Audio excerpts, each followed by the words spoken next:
Ini posturnya tinggi, lincah, dribbling bagus, dia bertahan lama, nyerangnya bagus banget. Jadi kalau di komentari bahasa Inggris mengatakan dia itu adalah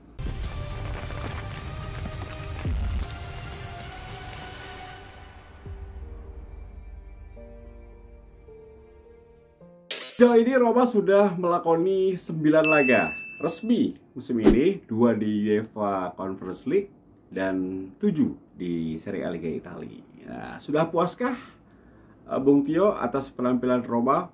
Belum. Apakah masih ada yang harus ditambal sulam? Ya. Bagaimana dengan Jose Mourinho? Oke, so far so good. Jadi menurut gue hanya beberapa posisi saja yang harus segera dibenahi oleh Mourinho. Tidak harus menunggu sampai musim depan, tapi di bursa transfer musim dingin di bulan Januari nanti harus ada 1 atau 2 pemain yang mungkin bisa masuk untuk kebutuhan Roma kalau Roma ingin bersaing Scudetto, kalau Roma ingin kembali ke zona Eropa, kalau Roma ingin meraih gelar pertama UEFA Conference League. Ya, itu kan syaratnya kan. Nah, oke. Menurut gua ada 2 posisi yang sangat penting untuk bisa segera ditambah di bulan Januari, bukan di bukan di musim depan. Jadi yang pertama adalah bek kanan. Bek kanan, Rick Kastrop itu akan kewalahan atau rentan cedera jika dipaksakan bermain. Dengan gaya Mourinho yang lebih menyukai sisi flank dengan 2 fullback yang naik turun, ini akan membuat Rick Kastrop yang dalam 3 musim terakhir itu cedera cukup banyak terjadi. Ini bisa menjadi bahaya, lampu kuning. Karena kenapa gue bilang lampu kuning? Di back kiri ketika Spinazzola cedera, Roma mendatangkan Mathias Pina. Selain Pina masih ada Calafiori, jadi banyak pelapisnya. Tapi kalau untuk di kanan, semua setuju sama gua, lebih baik yang main Ibanez, lebih baik yang main Bryan Cristante daripada itu pemain itu pokoknya. Jadinya kan nggak mungkin gitu. Jadi tidak ada pelapis yang nyaman bagi fans, bahkan bagi pelapis saja tidak percaya, apalagi fans gitu kan. Jadi gue rasa bek kanan harus dibeli. Dan rumor kabar yang beredar ada 2 pemain yang sudah diincar oleh Pinto dan juga sudah mendapatkan persetujuan dari Mourinho. Yang pertama adalah Nasir Mazraoui. Nasir Mazraoui ini adalah pemain tim nasional Maroko. Dia 23 tahun, full back, tapi khususnya bek kanan. Ini pemain yang bermain di Ajax Amsterdam. Dia tidak pilihan utama di Ajax, tapi dia main lebih dari 19 pertandingan setiap musimnya. Jadi juga bagus lah.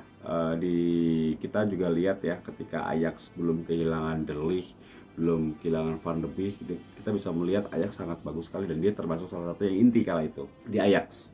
Jadi ini salah satu. Ini cara bermainnya menurut gua mirip-mirip Rick Kastrop. Mirip-mirip Rick Kastrop. Jadi dia bagus menyerang, lebih bagus dalam menyerang ya, bertahannya so-so. Tapi ini buat opsi juga cukup bagus. Biasanya kalau hadir satu pemain di posisi yang sama, itu akan membuat pemain itu akan berkompetisi positif ya. Gue lihat seperti itu.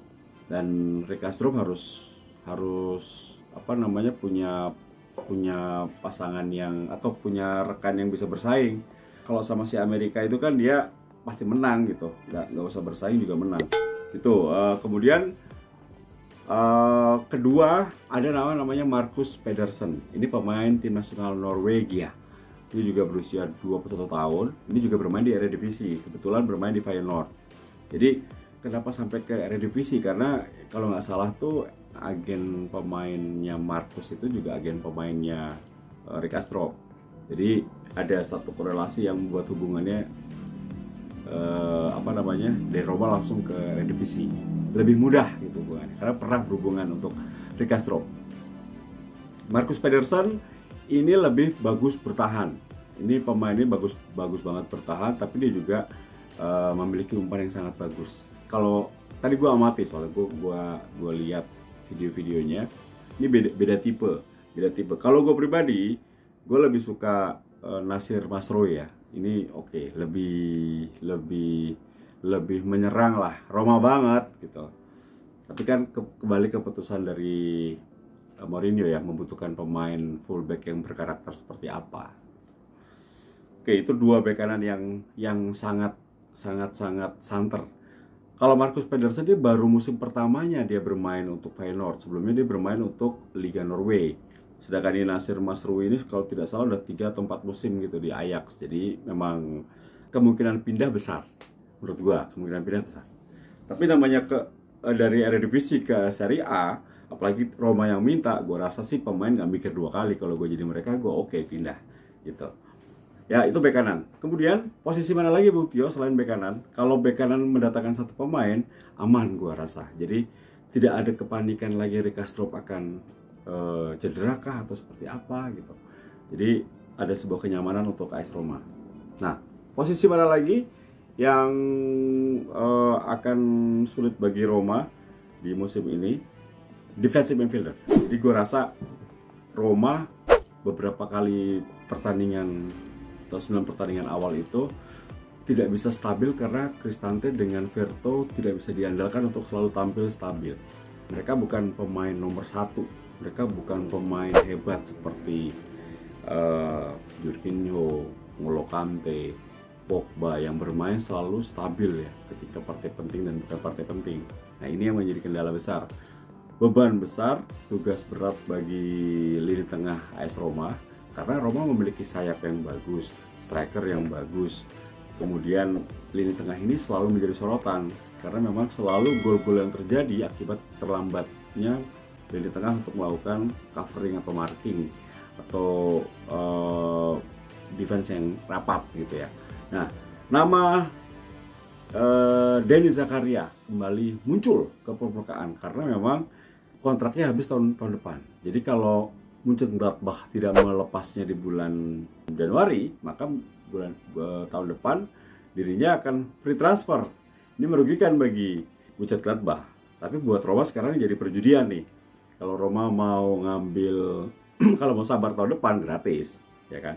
Tapi Roma butuh di Januari ini. Menurut gue sih kalau Denis Zakaria memang mau, itu cukup bagus loh. Ini posturnya tinggi, lincah, dribbling bagus. Dia bertahan lama, nyerangnya bagus banget.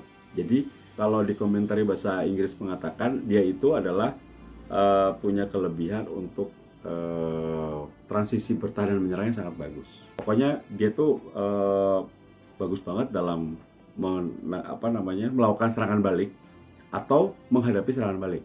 Gitu. Wah, masih muda, 24 tahun.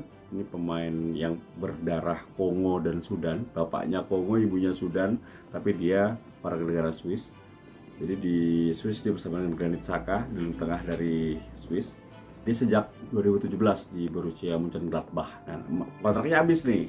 Kontraknya habis tahun depan. Jadinya Roma kalau nggak sabar, ya Januari sikat. Harganya mungkin lebih murah. Tapi kalau bulan tahun depan, 2022, itu transfer musim panas pastinya gratis. Tapi Roma butuh sekarang kalau gue rasa. Kalau Roma mau ke persaingan Scudetto atau mau masuk 4 besar atau masuk zona Liga Champions atau merebut gelar UEFA Conference League, Roma harus punya bek kanan, harus punya central midfielder.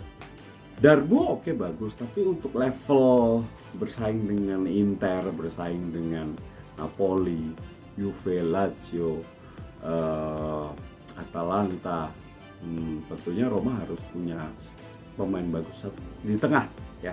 Tengah itu harus bagus.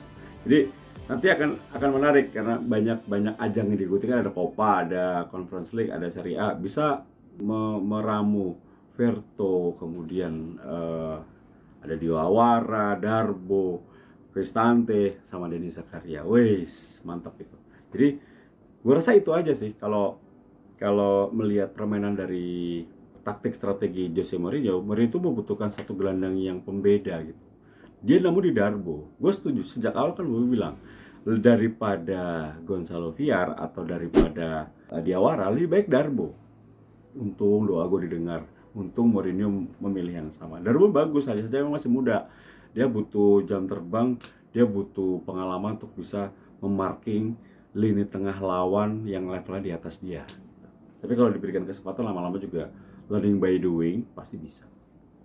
Nah, mungkin hadirnya Denis Zakaria atau siapapun itu nanti di lini tengah itu akan membuat persaingan akan menarik lagi. mungkin Bryan Cristante akan mencoba untuk step up untuk lebih bagus, termasuk Verto. Kan persaingan karena hanya 2 yang dipakai, ada misalnya 4-2, kan persaingannya menarik gitu. Kalau di sisi sayap kiri menurut gue udah oke ya. Mkhitaryan, di situ ada Elsa, di kanan ada Carlos Perez, ada Zaniolo, di tengah Lorenzo Pellegrini oke lah ya, tak tergantikan. Kalaupun ada apa-apa Mkhitaryan bisa ditarik di posisi Pellegrini. Di depan Tammy Abraham dengan Eldor. Jadi gue rasa untuk di 4 pemain depan sih sudah aman. Hanya memang defensive midfielder saja yang harus segera berbenah. Oke? Itu guys. Jadi itu menurut gua dalam 9 pertandingan awal, 2 di UEFA Conference League dan juga 7 di Serie A. Menurut gua kelemahannya adalah bek kanan dan juga defensive midfielder. Itu yang harus segera dibenahi, dan itu nama-nama yang muncul ke permukaan. Siapa tahu betul. Kalau betul pun mantap, pilihannya nggak salah. Thank you. Cek LS10 TV. Sampai ketemu lagi di konten berikutnya. Tio Nugroho sign out. Da aja Roma, Forza Roma. Bye.